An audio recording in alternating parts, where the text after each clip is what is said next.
What's up, Jaby and Achara? How are you guys? We're doing very, very well, man. Doing well. How are you? I'm doing good, man. Just trying to stay busy, working in the studio right now, as I've been doing pretty much every day this whole year. Is this a home studio? Yeah, it's my home space. So pretty much every song I've recorded for the last couple years started here, and a lot of them just ended up here. Like I never went into another studio to finish it. I just finished it here at home. My song Home was recorded in its entirety here. I played all the parts, all the instruments, everything. So when you said you recorded all the instruments, how many instruments are we talking about? As far as instrumentation, probably about 10 different instruments on a song. I'm kind of a fan of like weird, I like percussive instruments like tambourines and shakers, but I also like kind of weird, outdated stuff that most people don't do right now. Like there's an instrument called a vibro slap, which is a percussion thing that nobody uses now. I try to kind of tuck those in to like my songs, even a song like Home, like there's kind of weird instruments just tucked in there that you might not know what that was or in that context, but it's weirder than you might think it is, if that makes sense. Yeah. So you actually play all of these instruments, like none of them are, because I know there are these really great programs where you can use, like an electronic piano, but it sounds exactly the same. So are you actually playing all of them? I kind of have an unusual process where I do a hybrid of both like digital, instrumentation and analog. So in the real world where I set up mics as well. And then I kind of fuse the two so it sounds unique. So that's cool. Yeah, it takes about twice as long to do it that way. But like all the kind of artists I look up to and the producers, like they kind of do it that way, or I kind of modeled myself after them. People like Danger Mouse is one of my favorite producers ever. Yeah. He's a genius and he kind of does it that way. And this is a little bit off topic. Are you familiar with Deadmau 5 or just Deadmau? How is it called? I read it as Deadmau 5, but it's Deadmau, right? Yes. Are you familiar with Deadmau? Oh yeah, totally. I mean, he's like one of the biggest EDM guys. Right. Have you seen his house? Yes. Yeah. I'm sure you haven't seen it, but his house is full of all kinds of crazy instruments in an effort to like experiment with sound. I thought that you'd find that curious. Yeah, he's actually really inspiring because not only is he known for like his massive hit songs that are super like kind of up-tempo EDM stuff, he does a lot of like ambient, almost like kind of chill wave, like experimental music where he really kind of geeks out on sounds and soundscapes. And someone like me, like I kind of gravitate toward that because I can appreciate like him taking I think he spends like years on certain tracks or whatever that aren't his hits, but like he gets so geeky about it all, and I like that, And his setup is super. I mean, he's so rich that like. So like, since you were already recording at home, like, how has, I suppose, being in quarantine or in lockdown really affected your process? Not too much, to be honest. Like I've kind of been quarantined for the last few years, kind of like what you guys were saying. Like I'm always kind of indoors with the curtains shut, and just working on the computer. Emotionally, it just kind of like, it kind of is in the back of your mind sometimes. So it kind of affects maybe what you write about or what I want to say. Like, certain songs that I wrote last year, I might've been in a kind of a like, maybe way happier mood or something like upbeat or whatever. But now I'm kind of like, okay, maybe a little more reflective, or I don't know, kind of writing maybe even stuff that's a little bit slower at times. To what you were saying earlier about Deadmau, actually a question popped into my head. It's something I was going to ask later. Do you find any connection between how long you refine a song for and the end result, or how it resonates with people? Whoa, that's a really good question. I mean, okay, so the way I look at every song is a little bit different, but in general, right, my process is this. Like, I write every single day. 99% of it is bad. It's shit. It sucks. Right? So, like, that 1%, that one song, like, that I'll just luck out and it'll come quick, and I'll be like, oh, this is exciting. Yeah. I'll usually finish the writing on guitar, like, within a few days or something, just kind of really fine tune it. Like, okay, I love all the lyrics. I love the melodies. It's done.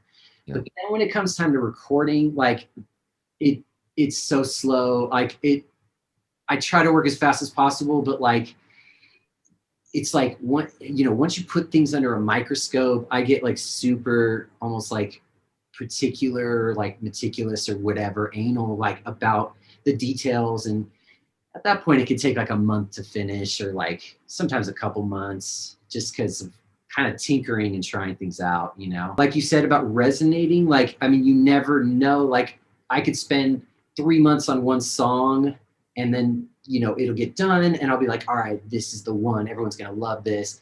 And then people might like it, but they might actually like something that I only spent like a few weeks recording, you know, and they're like, that's better. Something like Home, that was pretty instinctual. And that one came pretty quick to write and to record. So that was kind of the fluke, like as far as my process. And I'm so grateful that like, that's been probably one of the, you know, the most resonant songs like to date. Thank you to you guys for just that opportunity. You know, it's really humbling and I'm really grateful. Yeah, well, you know, we're happy to share. I'm just glad that a lot of people really, really liked it. My sister actually made her ringtone when I call her home. Really? Yeah. Man, dude, tell her thanks. That's sick. Yeah. And she's like, I got a funny feeling that Jaby Koay is calling me. The funny thing about that song is I actually wrote that song last year. So before kind of quarantine and like COVID and all that stuff, like, but I was just kind of had that feeling of like, I mean, it kind of all started, you guys are up in LA. Like I was in LA, it was late at night, I was walking home and like, there was just like coyotes everywhere, kind of like just scurrying by. I don't know if you get coyotes in your neighborhood, but like, I just kept seeing them and it was kind of like, they're fine. They're not like dangerous, but they come out of nowhere and they kind of are just like scary. It's like a spooky, you know, kind of like foggy. And I just kind of was like saying to myself, like, I just want to try to make it home. And like, and I was just like, oh, maybe that's something. Maybe that's a hook or whatever it is. I finished the song, blah, blah, blah, getting ready to put it out. And then like, you know, quarantine happened. And I was like, oh, wow, this song has like a totally different meaning now. Yeah. Yeah. Well, I mean, it's funny how often that happens. The thing that you just write off the cuff is the thing that ends up resonating with people a lot. I mean, Knights of Sidonia was written as a joke. Right. That's one of the best new songs ever. Yeah. Yeah. Does that happen with you guys? Like, you know, when you guys do shorts or you guys are, you know, producing something like the stuff that you do off the cuff and you're just like, people won't like this, but then they end up loving it the most. Yes, it's very frustrating actually.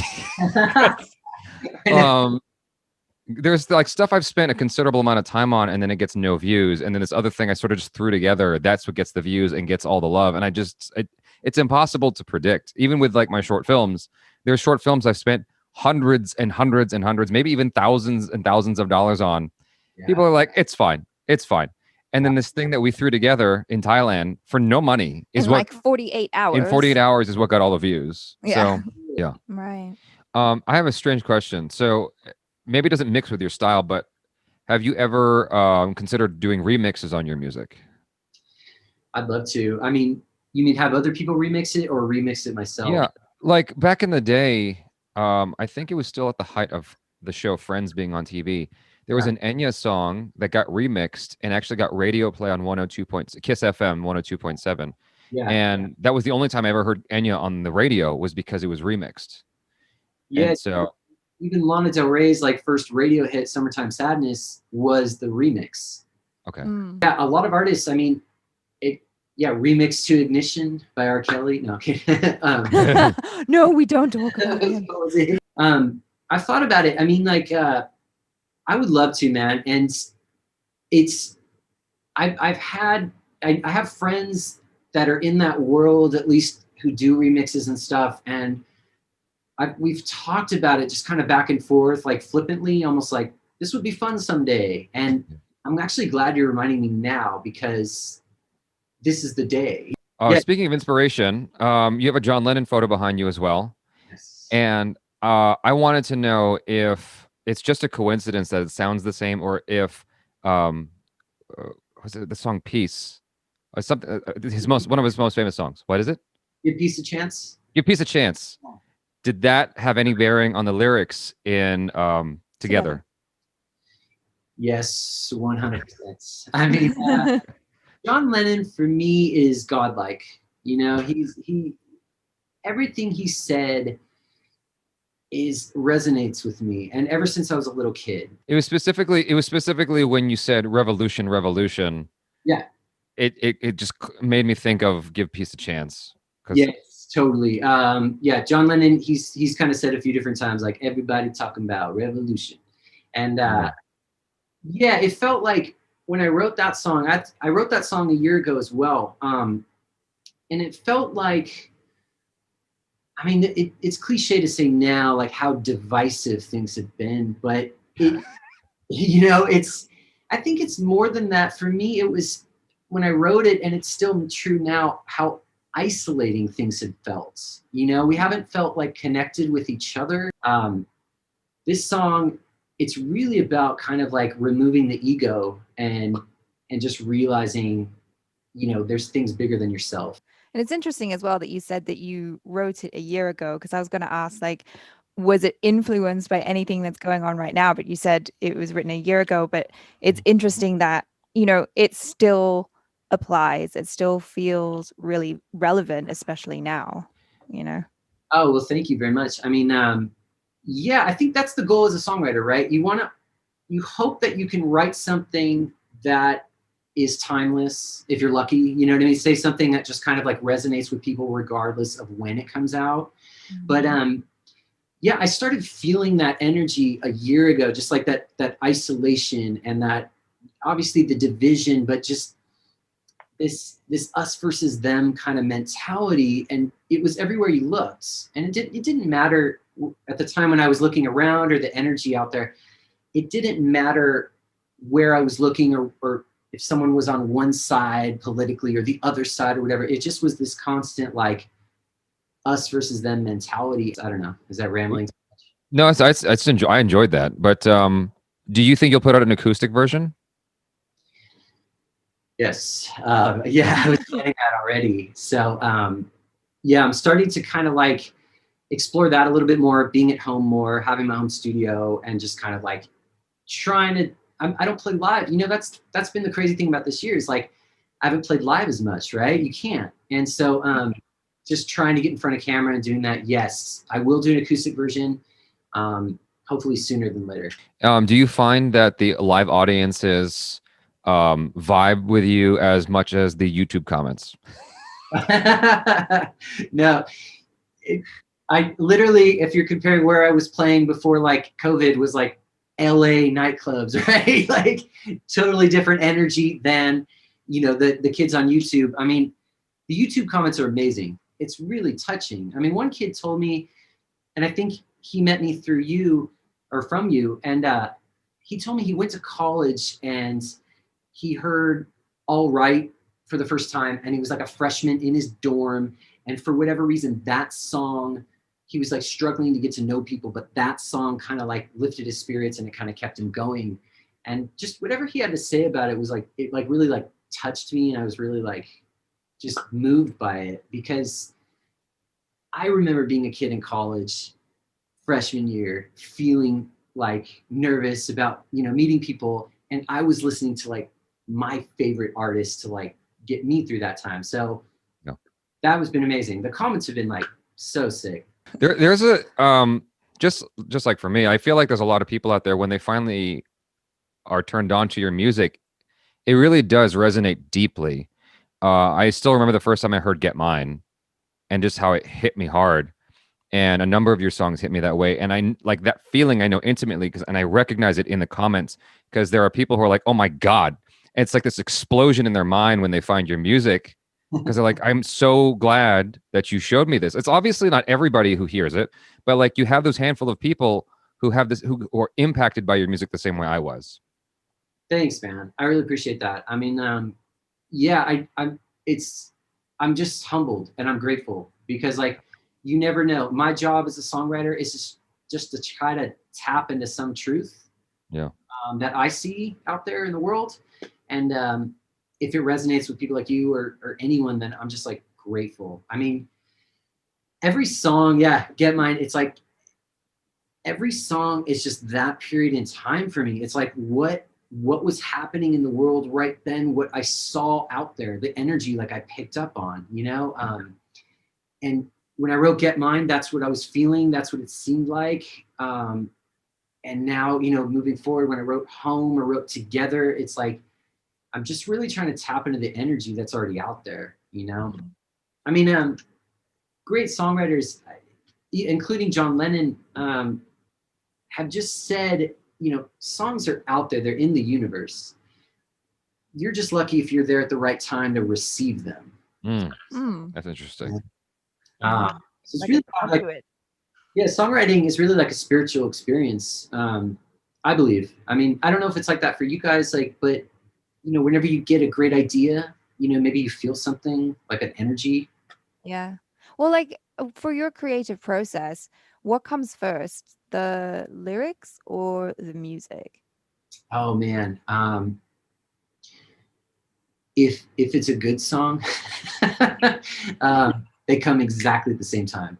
Oh, wow. Okay. If you're lucky, yeah. But how does that work? Well, usually you have like phrases just bouncing around in your head, like at all times. So like I said about Home, just walking home late one night in Echo Park, it was like just seeing coyotes, and I was just thinking like, I just want to try to make it home. That was just like stuck in my head for like a while, but I didn't have the song yet. So when I started strumming on a guitar, like this like dark melody, for some reason, those words started coming back to me, you know?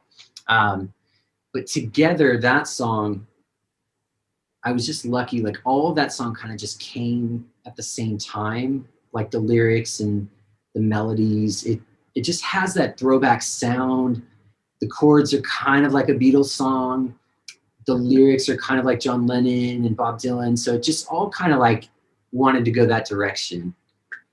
But I was lucky with that one. What was the recording process like for Together? Oh man, it was hours, days, months in here, just slaving away. The production, okay. Producing a song is like a whole different beast, man. It's like Together, dude, it took me forever just to get like the congos and the bongos right, you know? Like it's like the most and you have to like really listen to hear that stuff, but like I just remember that took me like days just to play it right. Do you ever listen back to stuff like that you've done already, and then like you come back to it a year later after you put it out and you're like, God damn it. Yeah. I mean, that's the tricky thing. Like if I listen to Get Mine now, I would change everything. Really? I mean, maybe not okay, what do I mean by everything? The vocal sound would be different. Some of the guitar tones would be different. Not the lyrics or the songwriting, but just some of the production would be different. Knowing what I know now, you know? But the problem with that, if I didn't do it then, I might actually ruin it now, right? If I had the opportunity, I might not do what it needed to be then. So I try to just like, when I write a song and it's ready to go, I try to just finish it then and just print it, master it, it's done, moment in time, you know, and just let it be. Because if I wait a year, like I might overthink it and just like tinker with it forever and it just might be wrong. Does that make sense? Yeah. I think Spielberg said something. I think he was quoting another director, because he quotes a lot of great directors before his time. He said that films are never finished; they're abandoned. Yeah, that's a good. Do you feel the same way about music? Yeah, 100%. I mean, there's always more you could do. Yeah. You know, I listen to Underdog now, and I'm like, oh man, why didn't I just replay that tambourine better or something? You know, like I always hear these, like, I'm always gonna like probably hear the limits of my ability at that time. But you needed Achara's vocals in the background for that. if I didn't met, you know, if I had met you at that time, I would have gotten you guys in the studio. I had that idea. I thought about you guys before COVID. I was like, Jaby and Achara, it'd be fun to just get that. I was recording nearby you in my friend's studio, and I was like, it'd be fun to just call Jaby up and get them over here just to do some group vocals and just have a good time. Yeah. And I was gonna hit you up about that, but then lockdown started, and I was like, oh well, goodbye to that. But for a while. If you ever need Johnny Cash type vocals, I'm down to help out. I love it, man. Yeah, you can sing low like Johnny. Yeah, exactly. Do you listen to your own songs in the car? Yes, when I'm mixing them. Yes, definitely. Okay. I like the mixing process is kind of hell because I'll listen to the song, like there'll be like 7 mixes, right? So you listen to mix 1 10 times, then mix 2 another 5, and then blah blah blah. Before you know it, like before the song's done, you've listened to it 100 times. So when it's finally like the final mix and it's mastered, that's it. I burn a CD for my parents and then they enjoy it, or whatever. But yeah, you kind of, I don't know if it's like that for you guys when you're like making art, you watch it so much, you're editing it so much. So by the time it's done, you're just like, okay, cool. It's not for me now. It's for other people. I think I am an exception in that category. Yeah. I will watch my own thing like 100 times. Yeah, he really enjoys it, which I find amazing because I'm the opposite. I'll like finish editing whatever it is of mine, and then I'll put it out, and I'm like, "Yep, I could just never watch this again. That's fine. Yeah. It's out of my hands now." It comes from being proud. Like I work my ass off on my stuff, and so I can watch it over and over again. That's it's a different feeling. Well, I mean, it's like, I guess it's not that I like get sick of my own music. It's just like after hearing it, like after recording it and then hearing the mix and then the master and then, oh yeah, like once we start making a music video, I'm hearing it a bunch, I'm miming it or singing it, when we're filming. And like, at that point, it's like, I'm ready to play it live. Right. I just want to get out there and like with a guitar and just get in front of people and just do it that way. How does the live audience factor into the songwriting process, if at all? I mean, yeah, good question. I used to, when I was kind of learning to sing and like first writing songs, I would write songs so that I would sing really loud. I'd be like I was trying to be like, I don't know, like Oasis or something, just be like, yeah, like yelling. Cause I was like, I'm on stage, you gotta yell, you gotta be like super high energy. So I'm gonna write songs for that purpose. But then now, like, after having done that and kind of gotten experience, just like in the little venues and on tour, then now I just kind of write, I just go with my instinct. I go like, if it feels good in the room, if it feels good strummed on a guitar, it'll feel great, on a microphone in front of people. I have a weird technical question. A long time ago, I was hanging out with a musician, and he was telling me something about how Muse, because it's just 3 band members, they layer their music heavily to give it a more full sound. Is that something you have to do, being like a solo artist most of the time? A little bit, yeah. I do a little bit what Muse does with tracks. Like you can run things like off a laptop as well in the mix, and that kind of like helps just fill things up. But I am old school, just like Muse. I know how that they're this way as well. Like they know that if it works with the 3 of them, then it's gonna work when it's even bigger.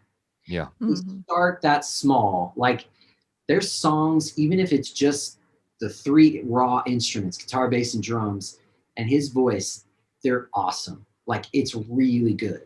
But they fill it up because they're in a stadium that's so big, you know what I mean? And they're artists, they can do that if they want to. But for me, like if a song sounds good, stripped, even just 2 guitars, bass, and drums, then I know it'll sound good with some of the extra tracks and filled in, Whenever you find yourself in a creative funk, what's your method to get out, to find that creative mind again and get inspired? Usually listening to records and going in nature as much as possible. So like either putting on headphones and taking a walk, or like just sitting back and digging through my record collection and just listening, A lot of times you'll be like, I'll be like really focused on one particular song, and maybe it's like a rock and roll song, right? Like it's just so guitar heavy. and I'll get in a rut, and then if I, snap myself out of it and go put on a record of like folk music, that'll just like inspire me in a new direction, and it might even help me finish that rock song, if that makes sense. Yeah. Do you ever get frustrated hearing what's on the radio?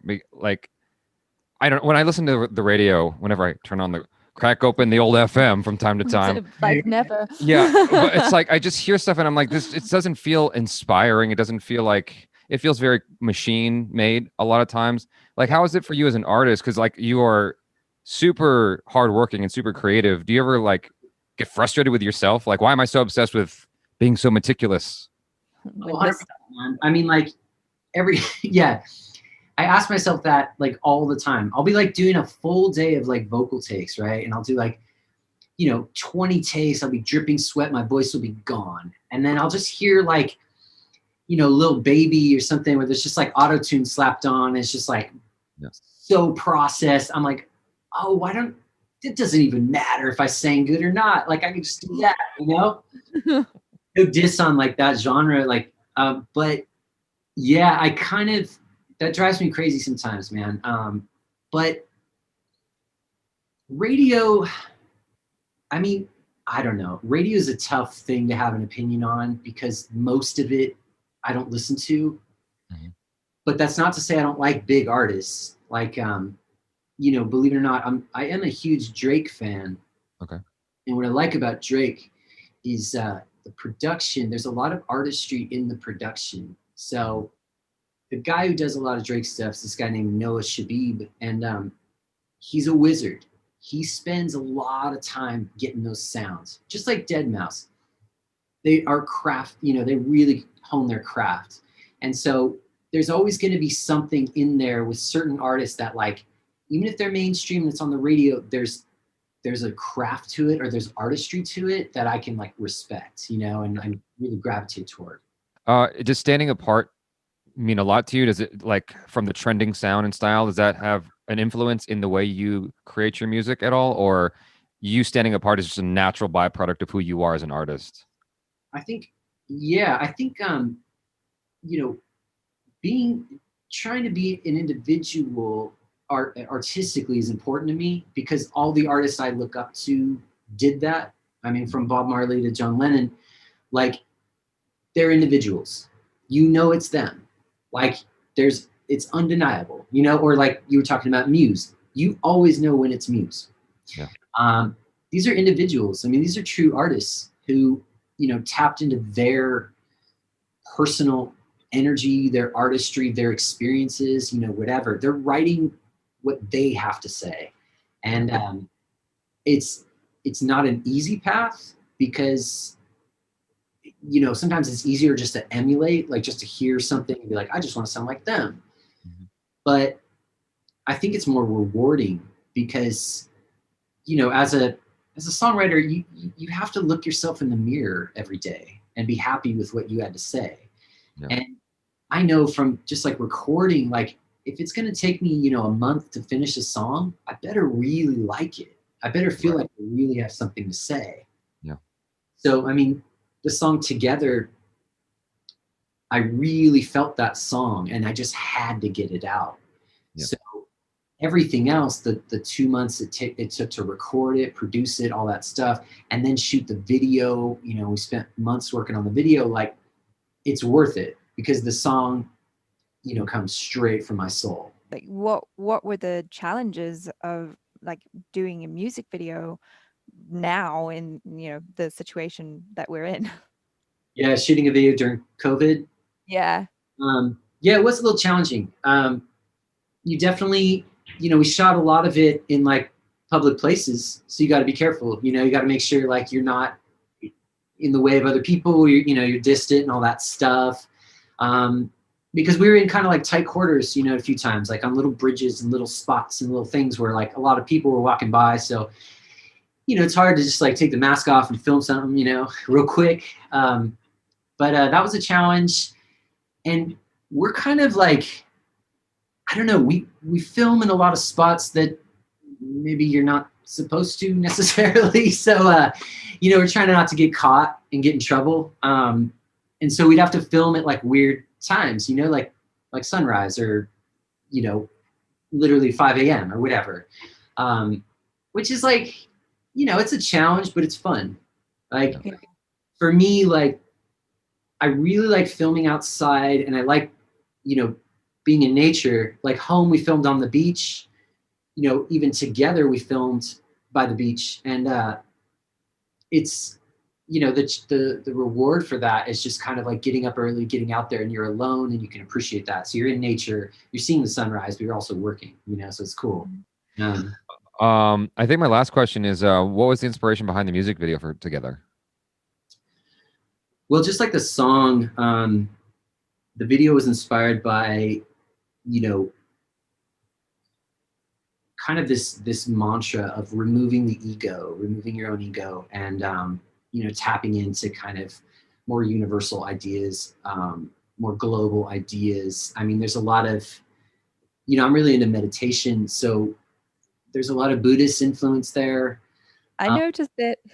Okay, yeah, there's a mandala, you know, and it's actually the mandala right there. That's in the video. Yeah, I see that, and I saw that, and I also saw that there was like stuff that looked like Thai temples to me, and Yeah.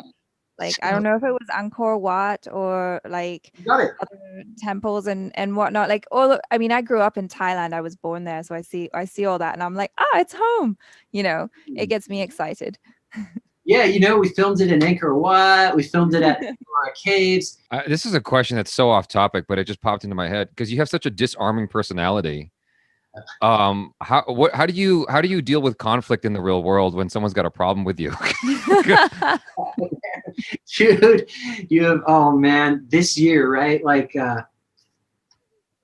it's been, oh man, it's a challenge. I mean, honestly, how do I deal with it? A lot of meditation.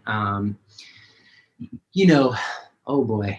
I deep down at heart, I'm a rock and roll musician, right? I started out, my first band was a punk band. Mm-hmm. And I played in rock clubs like my whole life since I was a little kid. So I kind of seen it all, like, you know, like as far as whatever people can throw at you. You know, I mean, I've been on stage and been heckled, flipped off, yelled at, you know, all that stuff like for a long time before, you know, now for like my adult life. But like, meditation helps. Wow. I'm not perfect. This is easier said than done because I do get, you know, I'm human, right? I get pissed off too. And like, yeah, you know, I try to, I don't know, punch a pillow if I have to or whatever, but like maybe try to write about it, you know, pick up the guitar, crank it. That kind of helps. I just hope that moving forward, people can just remember to be a little bit happy sometimes if they can, you know? Yeah, and be kind to each other. If you get the chance, there's a documentary on Netflix called The Social Dilemma. Yeah. Oh yeah. Have you watched it? Yeah, totally. Yeah, what'd you think? I really appreciated it. And I really wondered about like your perspective because I thought that might be inspiring for you, given like your message in your music. I thought, wow, like that would be a movie I'd want him to watch because I feel like that would inspire you on some level, at least a little bit. Yeah, definitely. I mean, 100%. That's when I wrote Together, I was thinking about isolation. I was thinking about technology to some degree and how that plays into isolation. And personally, I started, you know, last year, I started changing my relationship with technology. So I use it when I can. I use it to connect with people like you guys, my friends, and, you know, and family. But I try to take a break from it as much as I can. You know, I mean, just little habits. I don't sleep with the phone in the room. You know, I just put it in a separate room. I've over time had to tell family members like, hey, I don't answer it after a certain time at night. I won't look at it.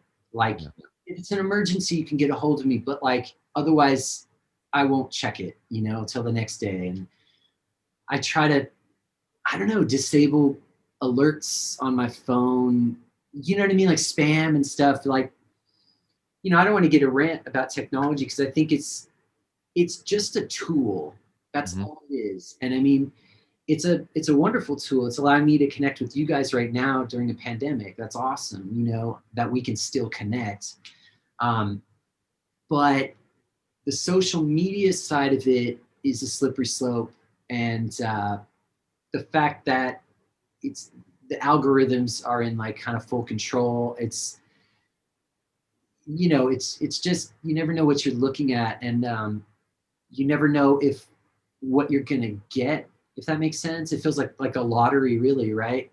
Which I think the movie talked about, like all those algorithms are the same they use in slot machines, where sometimes you win if you pull it, you know, on Instagram, but most of the time you lose.